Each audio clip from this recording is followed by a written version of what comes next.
Did you read the previous page? Or should I say, can you read the previous page? For many adult Australians, reading the opening page is just not possible. These are proud, intelligent, sociable people who have struggled with literacy problems and other people's ignorance all their lives. Can you imagine life without being able to read? What do you do when you can't get a job? You go to Centrelink. But what do you do when you can't fill in a form? How do you withdraw money from the bank when you can't read the screen on the ATM? How do you know what you're buying at the supermarket when you can't read the label on the outside of the packaging? When people with reading difficulties approach my learning space, they are very reluctant to enter, often terrified of rejection, embarrassed and sometimes aggressive. The majority of my students are over 25 years of age, some are over 40 and a few are over 60. Of the younger students, many have completed Year 12 at high school.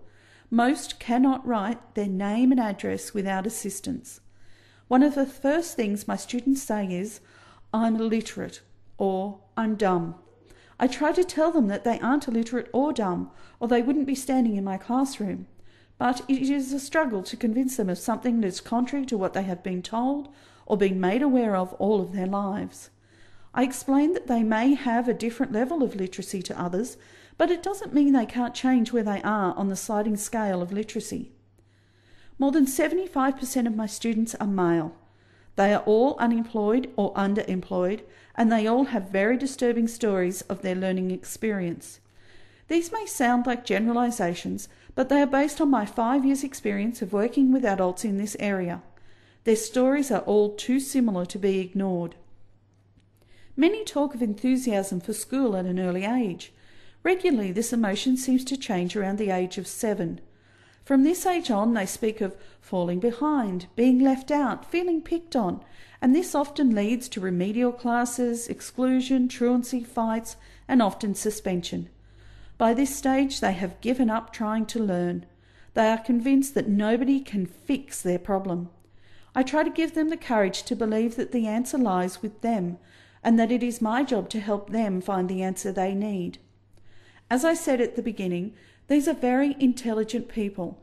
They have learned all manner of behaviours to conceal their problems. They regularly have a huge variety of manual skills that leave me greatly in awe. They are extremely reluctant to participate in group discussions, even though they may have a lot to say in a one-on-one conversation in the car park. Just getting them to open an exercise book can be a real battle on day one. One of the things I try to do with my students is to take them to public places, such as the library and art gallery. It is rare to find people in my classes who feel confident or comfortable going to these places. Perhaps this is because they can't read signs or because of their earlier school experience. To see them experience these public places can be truly wonderful. Unfortunately, these people have become marginalised in society.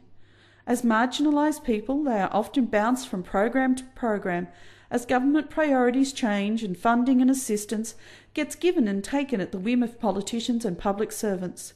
They start to trust a teacher and a learning environment only to have funding pulled on the project, and they have to move on. Such is their lot.